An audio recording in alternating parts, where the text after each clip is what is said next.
రాష్ట్ర రాజకీయాల్లో మీడియా రంగంలో చాలా విచిత్రమైన పరిస్థితులను చూస్తూ ఉన్నాం. ఒక రకంగా అసహ్యకరమైన జుగుప్సకరమైన పరిస్థితులను కూడా చూస్తూ ఉన్నాం. ఇంకా ఇంతకంటే కొంచెం ఒక 5-6 నెలలు వెనక్కి పోతే కూడా అక్కడి నుంచే మనకు కనబడుతుంది. ఏం కనపడ్డది? ఈ రాష్ట్రంలో గత 2 సంవత్సరాల కాంగ్రెస్ పరిపాలన కేవలం దోసుకో పంచుకో దాసుకో,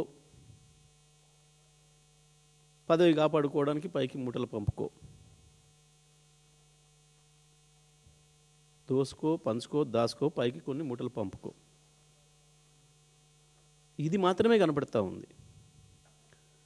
ఈ దోసుకునే దాంట్లో పంచాయతీలు కనబడుతున్నాయి. ఎక్కడ? కింది స్థాయిలో ఎన్నో గల్లీలలో కాదు, సాక్షాత్తు హైదరాబాద్లో. ఎవరి మధ్యన? జేబు దొంగలో, ఇంటి ముందట ఇళ్ళల్లో దొంగతనం చేసుకొచ్చిన వాళ్ళు, లేకపోతే రోడ్డు మీద ఏదైనా వాహనం పోతే పడిపోతే అందులో దోసుకుపోయిన వాళ్ళు కాదు. సాక్షాత్తు ఈ రాష్ట్రాన్ని వెళ్తున్న ముఖ్యమంత్రి మంత్రుల మధ్యన పంచుకున్న దొంగ సొమ్ము కొరకు పంచాయతీలు జరుగుతున్నాయి.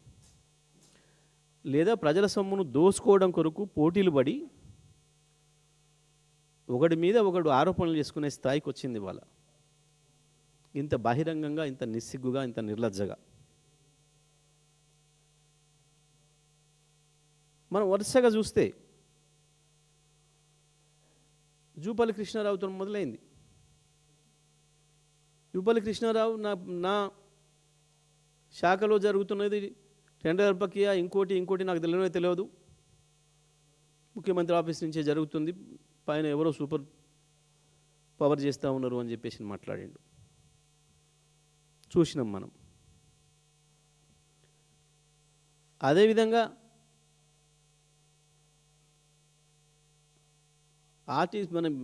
ఈయన మంత్రి, ట్రాన్స్పోర్ట్ మంత్రి, చెక్ పోస్టులకు సంబంధించి, ఇతర విషయాలకు సంబంధించి, పోస్టులకు సంబంధించి నాకు తెలియకుండానే జీవోలు అమలవుతున్నాయి, నాకు తెలియకుండానే పరిపాలన జరిగిపోతుంది అని మాట్లాడిండు. ఇక ఏకంగా కొండా సురేఖ కూతురు స్వయంగా బహిరంగ ఆరోపణలే చేసింది. ముఖ్యమంత్రి మనిషి పేరు చెప్పి వారిని పిలిపించి భయపెట్టి 100 కోట్లు ఇవ్వమని, మళ్ళీ మావాట ఇవ్వమని,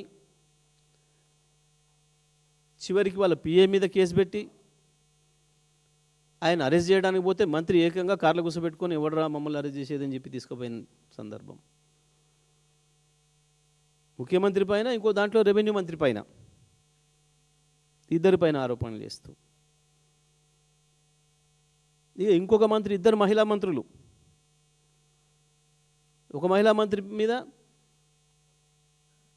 ఇసుక మొత్తం దూసుకుపోతున్నారు, అడ్డగోలుగా ప్రభుత్వ ఖజానాకు బొక్క పెడుతున్నారు అని చెప్పి ఆరోపణలు వచ్చి ఏకంగా పిఏని తీసేయాల్సిన పరిస్థితి వచ్చింది. 2 మహిళా మంత్రులు కలిసి రెవెన్యూ మంత్రి మొత్తం మా అన్ని దోసుకుపోతున్నాడు, మా జిల్లాలో మా టెండర్లు మాకు కాకుండా ఆయన దోసుకుపోతున్నాడు అని చెప్పి ఏకంగా ముఖ్యమంత్రికి ఫిర్యాదు, బహిరంగంగానే ఆరోపణలు.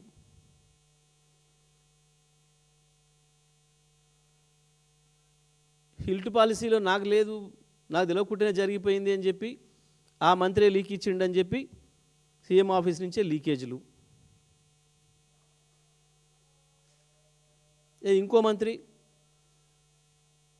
సినిమాలో రేట్లు పెంచిన సంగతి నాకు తెలియదు, ఆ జీవో ఫైలే చూడలేదు, నా దగ్గరికి రాలేదు అని చెప్పి బహిరంగంగా మాట్లాడిండు. ఏం జరుగుతుంది రాష్ట్రంలో?